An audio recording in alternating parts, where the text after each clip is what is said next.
who want to hire an architect label as unbuildable design. She might never have landed her first project or her first client to build Future Fire Station. She was born at the perfect time. I believe she had already completed 10,000 hour rule.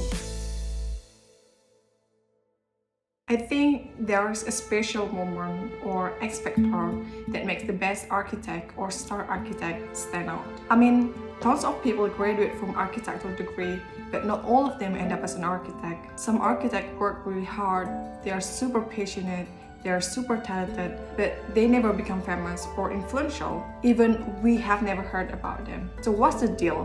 What is the big difference? And how to become star architect? I feel like it all comes down to the X factor.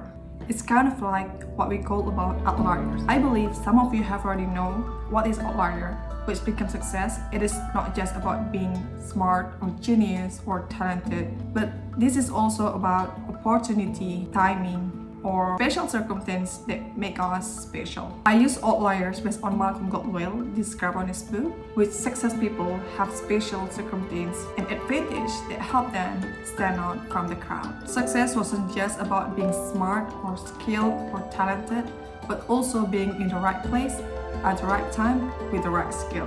So basically, well-known architects are someone truly exceptional. But before we go down into those star architects, we need to take a look at some outlier that Malcolm Gladwell described on his book and what the criteria are to become an outlier. Bill Gates. Who doesn't know him? Bill Gates is the CEO of Microsoft, one of the most influential figures of this century. If you track of his background, what really helped him to make he is today? Of course, he's smart and genius, but the game-changing moment on his life when he moved to the Lakeside School, an elite private school in Seattle. His mother allowed him to transfer from his regular school because Gates was bored, so she decided to send him to Lakeside. In the late 1960s, the school Mothers Club used to raise funds for various programs, including a computer club. Eventually, they managed to buy a computer for the student to use. At that time, no other school had a computer, and even most universities didn't have one. This gave Bill Gates a rare opportunity to practice programming regularly, which was a huge advantage in developing his skills early on. While most kids his age had no exposure to computers, Gates had almost unlimited access to one. This allowed him to log thousands of hours practicing programming, an advantage very few people have. In fact, Gladwell points out the 10,000 hour rule in Outliers, which suggests that it takes about 10,000 hours of practice to become world-class at anything. Gates, thanks to Lakeside's computer and his obsession with it, racked up these hours while still in high school. But it didn't stop there.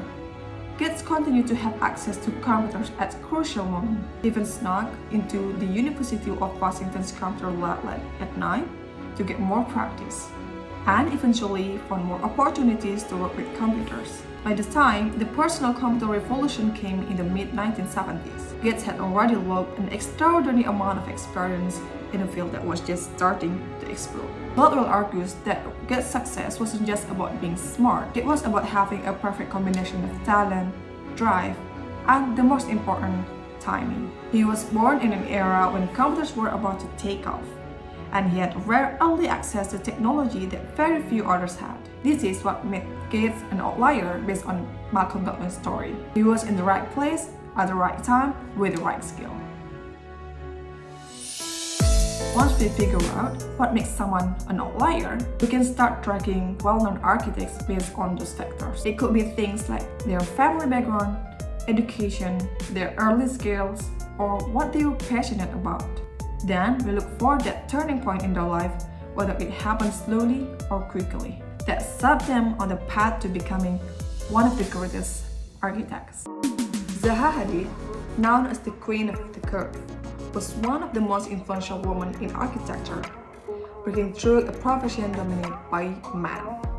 I believe that most people, whether in architectural field or not, have heard about her. But what made her iconic figures she became? I think there are two key moments on her life that make her work widely being appreciated and her fame thriving to this day. The first is when she won the architectural competition for the peak in 1983. and the second one when she successfully built her first building, Fitra Fire Station, in 1993. Early in her career, she won the competition for the Peak, a recreation and leisure center in Hong Kong. The design established her aesthetic, featuring a horizontal skyscraper sliding down the hillside at a dynamic diagonal. But how did she even know about the competition and enter it? After all, not everyone had access to such information at the time, unlike today, when we can easily get information from social media and reach those opportunities. Hadid started her academic journey at the American University in Beirut, where she earned a degree in mathematics.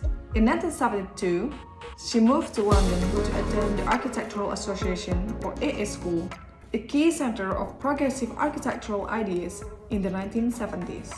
The AA focused on innovation, critical thinking, and global conversation, greatly influenced the architectural movement of the era. At AA, she crossed paths with renowned architects Alias and Kelly's and Bram Koolhaas, eventually collaborating with them at the OMA, or Office of Metropolitan Architecture.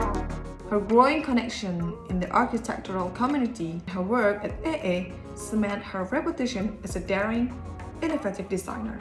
A Hong Kong competition, a global search for a visionary urban design, offered Hadid a platform to present her bold ideas, resulting in her standard project, Peak.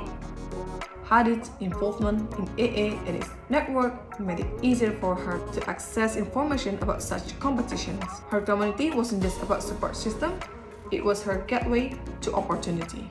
From this, we can see how school, networking, even community help us to get what we really need. Zaha was in the right place to develop her skill in the AA school, which nurtured her interests.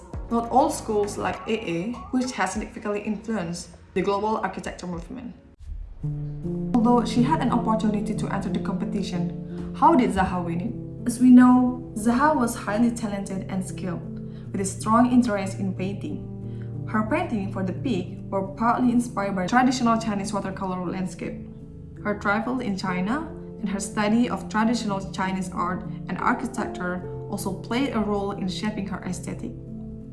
I became fascinated with the landscape and the organization of the courtyard, the lights and the shadow. She said about her first visit to China in 1981. All of this different layers unfold. The Peak won the 1983 competition because of its bold, revolutionary approach to architecture and urbanism. At the time, postmodernism was the dominant architectural movement, which embraced more eclectic, symbolic, and decorative elements.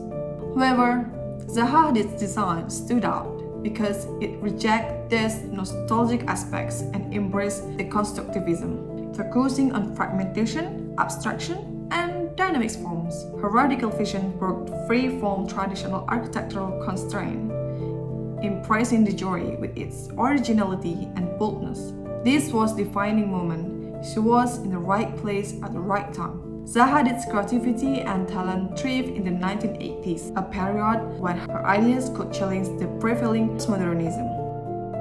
If she had proposed this in 1990s, it might have too late, or in the early 90s, it might be too radical to be recognized. Even people or other architects reject it. She was born at the perfect time, allowing her avant-garde design to gain recognition and define her unique architectural style. Zaha Hadid's design for the Peak was never released. Although her career began with the level of her building being unbuildable, Hadid quickly established herself as a radical architect, creating a strong and unique design statement of the global stage. She expanded her brand beyond architecture, reaching into product design, fashion, and jewelry. Despite being labeled unbuildable, she persists and took over a decade to her design to be released. Her breakthrough came with her first major commission, the 1993 the Fitra Fire Station in Germany, where the world finally witnessed the power of her architectural imagination. Even Bjarke Ingels, or the founder of the Bjarke Ingels Group, or BIG, one of the most dynamic contemporary architectural firms, described his visit to the Fitra Fire Station as an eye-opening experience, saying it brought to life that kind of visual impossibilities that people usually only dream of. But how did Zaha Hadid find her first client project for the Fitra Fire Station in 1993 who want to hire an architect labeled as unbuildable design. That person was Rolf Feldbaum, the owner of Vitra, a Swiss furniture company. Feldbaum had been following Hadid's work for some time and admired her bold, innovative ideas. When Vitra needed a fire station after parts of their factory were damaged by a fire, Feldbaum commissioned Hadid for the project in 1991. Although she had gained recognition for her visionary design and exhibition, this was her first complete building. The Vitra fire station, finished in 1993, marked the start of her career as an architect capable of bringing her radical design to life. Zaha did not persist, despite being labeled unbuildable architect. She might never have landed her first project or her first client to build Vitra fire station. Fortunately, due to the amount of time she spent, I believe she had already completed 10,000 hour rule to practice, to explore on what her interests. So this is why Rolf Feldbaum recognized her and loved her work. This 10,000 hour rule is often seen as the key to become a world class at anything. This is what truly makes Zaha Hadid an outlier. Two key moments that made her recognizable: winning the peak for international architecture competition in Hong Kong and completing her first project for Vitra fire station in 1993 in Germany. And remember, she achieved those because she fulfilled an outlier rules. She is unique, hardworking, and had already completed her 10,000 hours of practice. Moreover, she was in the right place at the right time with the right skill.